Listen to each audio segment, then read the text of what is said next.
Tajuk tingkatan 2 telekomunikasi di Malaysia. Okey, kita tengok dulu apakah maksud telekomunikasi. Telekomunikasi ini berasal daripada perkataan Greek. Tele bermaksud sangat jauh. Tele bermaksud sangat jauh. Komunikasi, communicate. Maksudnya ialah proses untuk menghantar maklumat, iaitu interaksi yang melibatkan jarak yang jauh antara orang yang ingin sampaikan maklumat itu dengan penerima maklumat. Okey. Jadi apakah alat itu? Apakah alat telekomunikasi itu? Kita tengok sejarah dia. Okey. Yang pertama kalau kita tengok yang paling kiri ini ialah telegraf. Telegraf ini diperkenalkan oleh pihak British masa penjajahan British tahun 1876 lagi untuk urusan pejabat dia lah, untuk urusan pentadbiran di tanah Melayu pada masa itu. Kemudian yang ini telefon pula. Telefon diperkenalkan 20 tahun kemudian, iaitu pada tahun 1891 oleh British juga penjajah. Dan yang paling kanan ini ialah mesin telex, iaitu jaringan teleprinter yang mirip dengan jaringan telefon. Dia ni berfungsi boleh mengirim pesanan dalam bentuk teks. Boleh bentuk teks lah, tulisan boleh hantar. Okey. Seterusnya yang ini mesin fax. Mesin fax sekarang ada mesin fax, kalau awak boleh tengok di mana-mana masih ada mesin fax. Dia digunakan untuk apa? Untuk memindahkan salinan dokumen kepada penerima, tidak kira berada di mana sahaja. Yang tengah ini ialah telefon bimbit. Telefon bimbit ini dikenali juga sebagai selular, telefon selular, iaitu telefon tanpa wayar juga. Mula diperkenalkan di Malaysia pada tahun 80-an dahulu. Dan yang paling kanan ini, awak semua ada. Satu seorang ada, dua seorang, 5 seorang pun ada ni. Ini telefon pintar lah. Dia boleh, dalam dia ni, dia boleh masukkan perisian komputer. GPS boleh, kamera digital boleh, Bluetooth, internet dan juga aplikasi-aplikasi lain. Facebook, Instagram, WeChat, WhatsApp, Twitter, Telegram dan game permainan apa semua boleh. Okey. Kita tengok pula kemajuan.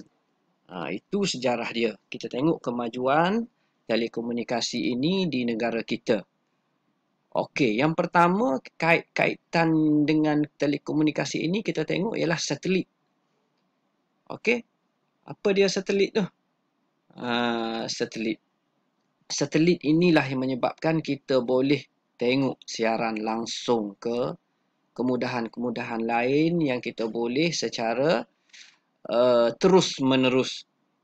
Penerokaan dalam sistem telekomunikasi telah memasuki dimensi baharu ni pada tahun 70 apabila stesen satelit bumi yang pertama dibuat di Kuantan. Ni di Kuantan pada 6 April. Seterusnya dibuat pula di Alor Gajah, Melaka. Kemudian dibuat di Sarawak. Hinggalah sekarang di Cyberjaya banyak benda ni. Okey. Ini ialah satelit Tiongsat. Tiongsat ini dilancarkan pada tahun 2000. Yang pertama. Satelit kita yang pertama lah ni. Tujuan dia untuk pencerapan bumi pada asalnya. Tapi dia boleh mengaplikasikan pelbagai jenis komunikasi. Ini ialah nama dia ialah Razak-Sat. Satelit ni bernama Razak-Sat, dilancarkan 9 tahun kemudian pada tahun 2009. Maknanya satelit ni dia sudah update lah. Resolusi yang digunakan lebih tinggi. Okey, kita tengok pula kemajuan yang kedua. Kita ada kabel fiber optik ni. Kalau tengok ada kabel fiber optik. Okey, dia merupakan kabel yang berkapasiti tinggi kerana diperbuat daripada serat kaca plastik yang sangat halus, maksud serat kaca itu. Okey, ini telefon pintar. Okey, kita juga sudah ada syarikat telekomunikasi. Telekom Malaysia memainkan peranan yang penting dalam usaha menyediakan telefon talian tetap dan memajukan industri telekomunikasi negara. Bukan TM sahaja. Kita ada banyak lagi syarikat telekomunikasi swasta. Awak pun tahu. Digi, Maxis, Celcom dan sebagainya. Okey. Kita juga ada koridor raya multimedia dan rangkaian jalur lebar berkelajuan tinggi. Okey, maknanya perkembangan ICT telah mendorong penubuhan MSC ini yang berpusat di Cyberjaya. Tujuan dia untuk menarik syarikat-syarikat berteknologi tinggi dengan menawarkan pengecualian cukai. Ini rangkaian jalur lebar berkelajuan tinggi. Ada Suruhanjaya yang bertanggungjawab untuk menjaganya, iaitu Suruhanjaya Komunikasi dan Multimedia Malaysia. Okey. Dalam tajuk ini juga kita akan tengok apa etika. Kepentingan yang pertama sekali kita tengok kepentingan telekomunikasi. Etika dia dan kesan. Okey. Kepentingan yang pertama, banyak kepentingan. Kepentingan sangat banyak. Contohnya, dapat berhubung, dapat menguruskan dan mentadbir negara lebih sistematik dan teratur. Itu kepentingan. Peluang pendidikan lebih luas, dapat simpan data dengan selamat. Urusan keuangan dan perkhidmatan perbankan. Pelbagai maklumat dari seluruh dunia boleh dicapai dengan internet. Siaran langsung, satelit cuaca kita dapat tengok ramalan cuaca. Urusan kerajaan dan urusan swasta menjadi lebih cepat, mengeratkan silaturahim, meningkatkan integrasi dan perpaduan negara. Okey. Walau bagaimanapun, sebagai pengguna, kita haruslah ada etika. Perlu ada etika semasa menggunakan telekomunikasi ini.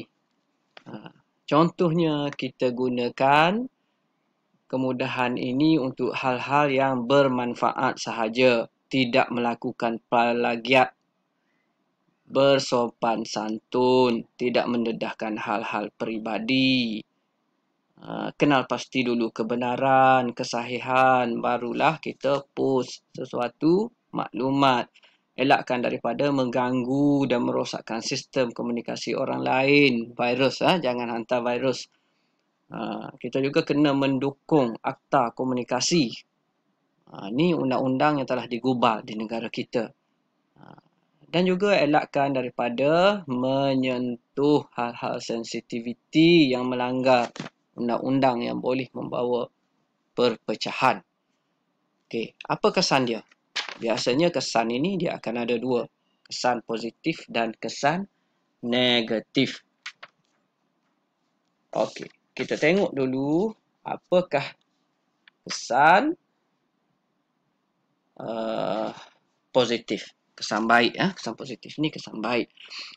Okey, contohnya dalam urusan bank, dia panggil e-perbankan. Maknanya kita boleh menjalankan urusan bank di mana-mana sahaja, bila-bila masa sahaja. Okey, begitu juga jika hendak belajar, memudahkan sistem pembelajaran, e-learning. Telesidang, kita boleh meeting. Tidak payah bersemuka. Okey, maknanya bersemuka di dalam komputer ataupun telefon bimbit. Seterusnya, telikesihatan, perkhidmatan telikesihatan, pesakit boleh diperiksa oleh doktor pakar secara jarak jauh dengan menggunakan teknologi ini. E-kerajaan juga macam tu. Rakyat dapat berurusan dengan kerajaan dengan lebih cepat dan mudah. E-dagang juga. Perkhidmatan dan jual beli atas talian seperti sekarang Lazada lah, Shopee lah semua. Peluang pekerjaan lebih banyaklah, dia boleh mewujudkan banyak peluang pekerjaan. Dan dunia tanpa sempadan ini akan diperoleh segala maklumat akan diperolehi dengan cepat, mudah, walaupun di mana sahaja kita berada. Kesan buruk dia pula ialah seperti yang saya bagi tahu tadi, maklumat berunsur negatif, keganasan, hasutan dan kabar angin ini cepat tular dan ianya sukar ditapis. Biasanya dia akan sampai dahulu kepada penerima, barulah kita akan kenakan tindakan. Okey, yang kedua, isu pencerobohan dan pencurian maklumat dalam sistem pengkalan data secara online. Ini negatif. Terdapat juga maklumat yang tersebar di laman sesawang tidak tepat. Okey, itu sahaja untuk tajuk ini. Sekian.